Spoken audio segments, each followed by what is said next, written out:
नमस्कार, आप देख रहे हैं उत्तर प्रदेश विशेष। मैं हूं आपके साथ तुषार कौशिक। यूपी दिल्ली बॉर्डर पर किसानों का प्रदर्शन लगातार जारी है। कृषि कानून वापस लेने की मांग पर अड़े हैं किसान संगठन। दिल्ली के बॉर्डर पर किसानों के आंदोलन का आज 23वां दिन है और यूपी दिल्ली बॉर्डर पर किसानों के इस आंदोलन के 23वें दिन भी लगातार प्रदर्शन जारी है। लगातार किसान जमे हुए हैं और किसान सरकार के किसी भी मशवरे को मानने के लिए तैयार नहीं है। ऐसे में किसानों का साफ कहना है, या तो बिल वापस लें या फिर हम इसी तरह से आंदोलन करते रहेंगे।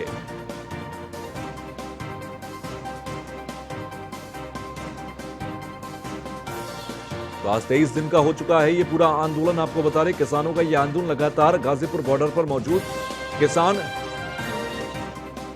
ऐसे में आज ये जो चिट्ठी आप देख रहे हैं, ये कृषि मंत्री नरेंद्र सिंह तोमर की तरफ से 8 पन्नों की चिट्ठी किसानों को लिखी गई है। इस चिट्ठी में तमाम बातों का जिक्र किया गया है। दिल्ली के बॉर्डर पर किसानों का प्रदर्शन जारी है और इसी बीच आज 8 पन्नों की चिट्ठी में कई बातों का जिक्र किया गया। 23 दिन का आज आंदोलन हो चुका है। दिल्ली के बॉर्डर पर किसानों ने चक्का जाम किया हुआ है और ऐसे में सरकारी खत पहुंचा है अब किसानों के पास, लेकिन किसान इससे भी मानने को तैयार नहीं। उनकी सिर्फ एक मांग है कि ये तमाम कानून वापस लिए जाएं।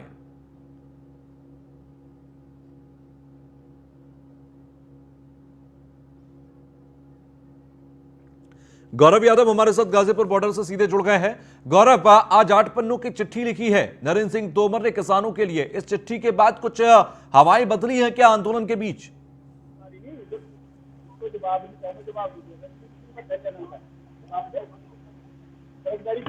गौरव, मेरी आवाज पहुंच रही है क्या आप तक? जी तुषार। गौरव, 8 पन्नों की चिट्ठी आज कृषि मंत्री ने लिखी है। क्या इसके बाद आंदोलन के अंदर हवाएं कुछ बदली हैं या जस की तस हैं? जी बिल्कुल, देखिए तुषार, यदि बात करें आंदोलन की तो कृषि आंदोलन जो किसानों का चल रहा है, इस आंदोलन में किसान अपनी बात पर अड़िग है। कृषि मंत्री की चिट्ठी के बावजूद किसानों अपनी बात से टस से मस नहीं हुए। किसानों का साफ तौर पर कहना है कि ये जो आंदोलन है ऐसे ही जारी रहेगा। जब सरकार कानून वापस लेने की बात करेगी तो उसका स्वागत किया जाएगा, उससे बात भी की जाएगी, समझा भी जाएगा, लेकिन उससे पहले कोई और बात नहीं। हमारे साथ कुछ लोग हैं। आप बताइए, जो आज कृषि मंत्री ने चिट्ठी लिखी है, 8 पन्नों की चिट्ठी लिखी है, उसके बावजूद उसके बाद क्या कुछ आप विचार कर रहे हैं? क्या लगता है कि ये धरना खत्म होगा? भाई चिट्ठी तो धरना खत्म नहीं होना चाहिए। यहाँ हमारे बीच में हो ना, भाई सरकार का काम है किसान ने संतुष्ट करना, ठीक है? वो हमारे बीच में हो। हमें कहा हम तो 3 बिल हैं, हमने वापसी करा दे, हमारे वापसी कर दो। हम इन्हें कानून नहीं चाहते नहीं। अगर इन्हें कानून बनाना, हमारे नेताजी बीच में बटेंगे, हमारे जो किसान नेता में बीच में बटेंगे, हट के दबाए तो कर दो। अगर उन्हें कह रहे हैं कि उसमें 70% बदलाव कर दिया या 80% बदलाव कर दिया, 20% आ रहा, 20% में क्यों करो? हट के दोबारा तो नहीं कर दो। आपने वो चिट्ठी पढ़ी है जो कृषि? हाँ, हमें पढ़ लिया, मुझसे संतुष्ट नहीं है। वो जो चिट्ठी उन्हें लिखने तो क्या उसके, उन्हें बताओ को क्या गौरव, पूछिए किन बातों का जिक्र है उस चिट्ठी में? क्या क्या लिखा है? क्या क्या लिखा है उसमें? क्या लिखा है कि इसमें हमें संशोधन कर दिया, इसमें हमें ऐसे नहीं ऐसे खरीद होगी, MSP पे खरीद होगी, हम लिखित में दे रहे, उनसे हम संतुष्ट नहीं है। हम तो संतुष्ट करके अगर मैं कह रहा MSP पे खरीद होगी तो उसने सीधा करो ना, कानून बना दो ना। इस तरह जो कम खरीदेगा उस पर कानूनी अपराध होगा, अपराध की श्रेणी में ले दो, अपराध की श्रेणी लियो ना इसने। अच्छा, इसकी बात पढ़ने वाली बात या बांटने वाली, भाई किसान इस बकाये में नहीं आता। सरकार अगर सोचते किसान ने बकाया के हाथ उठाया था। अजय गांवों में जा रहे, गांवों में जनसभा कर रहे जो बीजेपी एजेंट है ना। अच्छा गौरव, पूछिए MSP पर अगर तमाम विवाद है तो अगर सरकार संशोधन लाकर इसी कृषि कानून में MSP का जिक्र कर दे तो क्या उसे किसान मान जाएंगे? देखिए, MSP पर विवाद है तो यदि सरकार संशोधन लाकर इसी MSP को इसी कानून में लागू कर दे तो क्या किसान मान जाएंगे? अरे नहीं, किसान ऐसे कैसे मान रहे हैं? किसानों को मनाने के लिए पूरा संशोधन चाहिए। ये संशोधन, हर बार संशोधन की बात आई, वार्ता भी चल रही। देखिए, ये एक सिर्फ बेवकूफ बनाने वाली बात है और इसका दूसरा कोई मोटिव नहीं है। आज चिट्ठी की बात आई, चिट्ठी लिख दी कृषि मंत्री जी ने, एक चिट्ठी किसानों के लिए लिख दी। जियो ने चिट्ठी लिख दी ट्राई के लिए। ये चिट्ठी है, ये डिजिटल इंडिया है या सन 62 का भारत है? जनता को समझना पड़ेगा ये चिट्ठी वाला भारत है कि ये डिजिटल भारत है। तो डिजिटल भारत का इस्तेमाल कीजिए ना। ये चिट्ठी वाला दौर तो पुराना हो चुका। भाई चिट्ठी का मीनिंग क्या है? कोई 62 है क्या? ये डिजिटल भारत है, 2020 का भारत है। सीधा सीधा न्यूज चैनल को बुलाइए, डिजिटल इंडिया का प्रयोग कीजिए और एकदम घोषणा कर दीजिए भाई ये नियम कानून बना दिए गए, किसान लोग अब आप अपना धरना खत्म कीजिए। 2 मिनट की बात है, इतना बड़ा सिर में दर्द करने का कहां टेंशन लेने की जरूरत है। अब ट्राई ने चिट्ठी लिखी है, सॉरी ट्राई को चिट्ठी लिखी है, जियो ने 30 लाख ग्राहकों ने जो है अपने जियो सिम पोर्टेबल करा लिए, सब हिल गए हैं। ये साक्षात भगवान के भेजे हुए लोग हैं जो जमीन से लेकर अन्न उगाने से लेकर रसोई तक का भोजन पहुंचाने की काबिलियत रखते हैं। चूल हिल चुकी है, शासन का सिंहासन डोल चुका है। और कल जो वातावरण में जो शंखनाद हुआ है ना, शंखनाद होता है हमारे यहाँ पे रणसिंगे का, और उसका मतलब होता था पहले रणभूमि में कि भाई युद्ध चालू हो गया है, लेकिन ये शांति युद्ध है। शांति के साथ एक ऐसा आगाज है, क्रांति विचार जो लोगों तक जाने चाहिए, उसका ये आगाज है। सभी को समझना पड़ेगा। चिट्ठी वाला मामला हमारी समझ में नहीं आता ना, हम इसे मानते हैं कि कोई रास्ता नहीं निकलेगा भाई। बिना चिट्ठी चाठी पे हमारा रास्ता निकलता, हमारे बीच में जो ना जी ईमानदार सरकार है, बीच में क्यों नहीं आती? अगर ईमानदार सरकार है और राजा ईमानदार है तो हमारे बीच में आवे किसानों के, हमें समझावे। अरे हमें समझावे तो है क्या? चिट्ठी ने क्या चिट्ठी का दी समझाते फिर है उन लोगों के पास जा रहे हैं जो बीजेपी के माइंड लोग हैं। क्या जब देश आजाद हुआ सब भगत सिंह थे? नहीं, कुछ भगत थे, ठीक है ना, जब भी लोग खराब थे। जब देश आजाद हुआ, अगर आजाद करवाने में कोई अहम भूमि था, वही आज हमारे राकेश टिकैत जी, नरेश टिकैत जी आज इस संघर्ष में लग रहे, और ईमानदारी से संघर्ष में लग रहे हैं। अगर मैं किसानों के हित की बात करेंगे, उन्हें कोई हमें पाकिस्तानी बता रहा है, कोई खालिस्तानी बता रहा है, क्या हो जाएंगे हम? सरकार ने भी शर्म आनी चाहा। अगर अपने किसान ने, अन्नदाता ने पाकिस्तानी और किसान भी मतलब किसान विरोधी काफी सारे लोग हैं जो अपनी या तो राजनीतिक रोटी सेकने की कोशिश कर रहे हैं या इस आंदोलन को एक अलग रुख देने की कोशिश कर रहे हैं। तो यदि उनके बारे में कहा जाता है तो क्या गलत है? नहीं, देखिए राजनीतिक से हमारा क्या मीनिंग है भाई? हम किसान लोग हैं और एक से एक लाइन की बात है, किसान लोग है, किसान लोग। अच्छा, बिल वापस ना हो और उसके अलावा यदि और कोई रास्ता निकाला जाए तो वो क्या रास्ता होगा? एक बिल इतना खराब है वो वापस क्यों नहीं होने का भाई? जब बिल में इतनी सारी खामियां हैं तो वो वापस लेने में ठीक है, परेशानी बहुत क्यों बहुत है? शुक्रिया, बहुत बहुत शुक्रिया गौरव हमसे जुड़ने के लिए, बातचीत करने के लिए। तो गौरव हमारे साथ लगातार जुड़े हुए थे। अब आगे बढ़ते हैं। अल्पसंख्यक कल्याण मंत्री मोहसिन रजा का बयान है कि अल्पसंख्यक अधिकार दिवस के मौके पर 3 बड़ी योजनाओं का शुभारंभ करेंगे। 13 साल से बंद वित्त विकास निगम की अल्पसंख्यक वर्ग की लोन योजना शुरू होगी। अल्पसंख्यक विभाग की नई वेबसाइट भी शुरू की गई है और वहीं चारबाग के मुस्लिम मुसाफिर खाना की जीर्णोद्वार भी शुरू कर दिया गया है। तो 3 बड़े फैसले यहां पर लिए जाएंगे। इस बात का जिक्र मोहसिन रजा की तरफ से किया गया। अल्पसंख्यक राज्य मंत्री उत्तर प्रदेश में हैं और उन्होंने 3 बड़े फैसले लेने की बात की है। अल्पसंख्यक अधिकार दिवस के अवसर पर आदरणीय योगी जी की और भारतीय जनता पार्टी की सरकार सबका साथ सबका विकास और सबके विश्वास की नीति पर 3 बड़ी योजनाओं का आज हम यहाँ पर लोकार्पण किया है हमने और हमारी सरकार ने। और उसमें खास करके 13 वर्षों से बंद जो अल्पसंख्यक वित्त विकास निगम के द्वारा हम टर्म लोन दिया करते थे अल्पसंख्यक समाज के लोगों को उनके उत्थान के लिए, उसको हमने पुनः शुरू किया है। और आदरणीय मोदी जी का भी हम धन्यवाद करेंगे, केंद्र सरकार के सहयोग से हम इसको शुरू कर पाए हैं। 17 हमने जिलों को इसमें आच्छादित किया है। 17 जिलों के अल्पसंख्यक लोगों को हमने इसमें लोन दिया है। लगभग 577 लोगों को लोन दिया है। इसमें हमने 10 करोड़ से अभी शुरुआत की है, 10 करोड़ ऋण हमने बांटा है। और उसके साथ साथ हमने तमाम और चीजों को पारदर्शी करने के लिए, ट्रांसपेरेंसी लाने के लिए सारी चीजों को हमने कई पोर्टल इसके ऑनलाइन किए हैं। इसके पूरे अल्पसंख्यक विभाग की नई वेबसाइट हम लॉन्च कर दी है आज हमने, ताकि आप घर बैठे सारी योजनाओं का लाभ भी ले सकें और सारी योजनाओं के बारे में जानकारी ले सकें।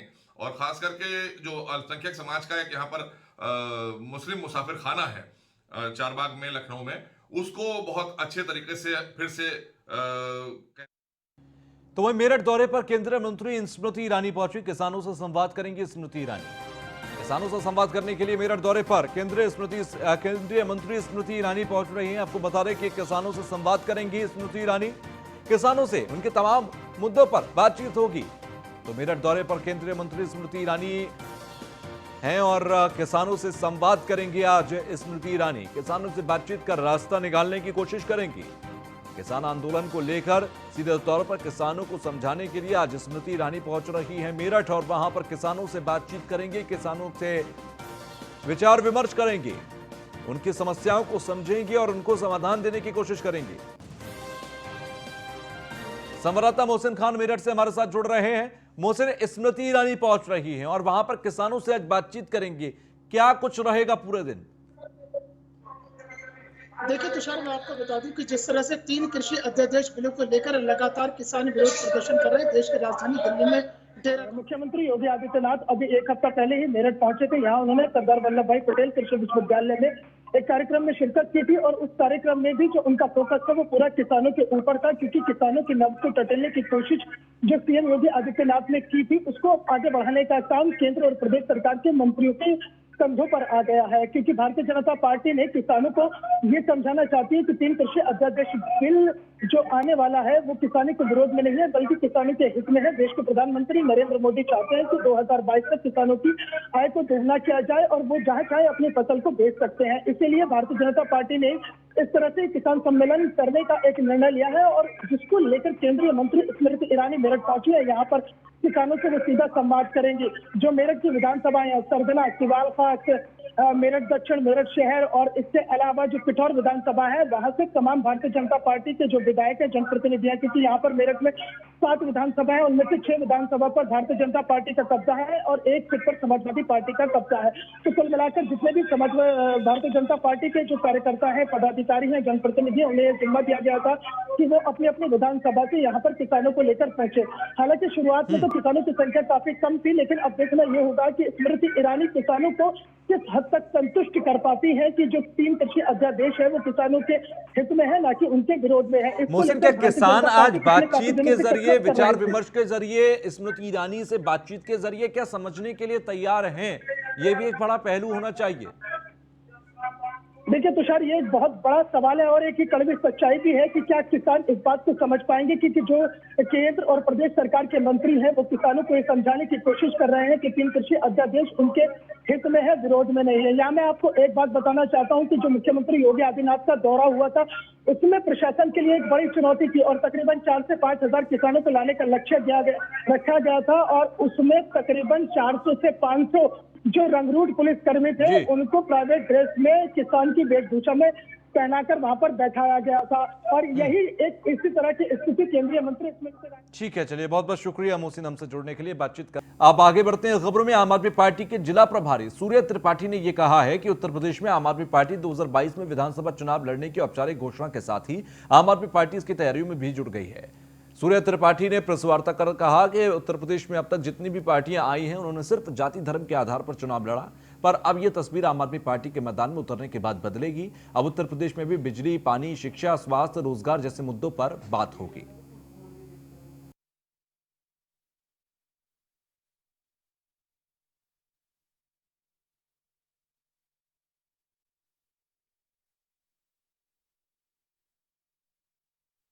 सबसे पहले आप सभी साथियों का स्वागत करता हूं, पत्रकार साथियों।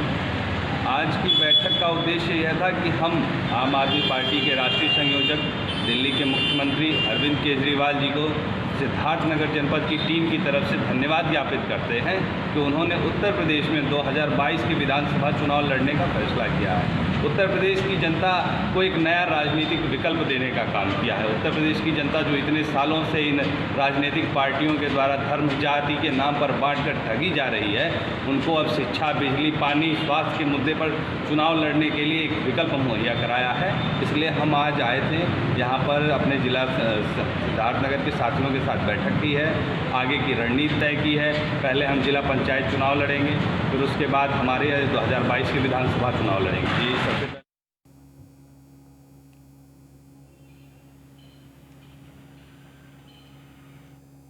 अब खबर अयोध्या से, जहां पर साकेत महाविद्यालय की छत पर चढ़े छात्र संघ के चुनाव की मांग को लेकर छत पर चढ़ गए छात्र चुनाव की तारीख घोषित करने के लिए दबाव बना रहे हैं।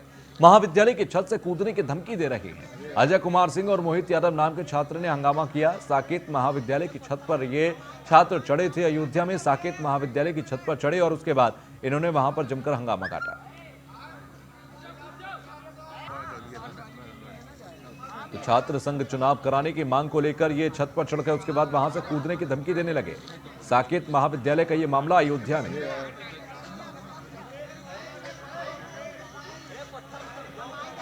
तो साकेत महाविद्यालय की छत पर ये छात्र चढ़े और जमकर हंगामा वहां से इन्होंने किया। अयोध्या का ये मामला, अयोध्या में साकेत महाविद्यालय के छात्र संघ के चुनाव कराने की मांग को लेकर ये महाविद्यालय की छत पर चढ़ गए थे और वहां से कूदने की धमकी देने लगे।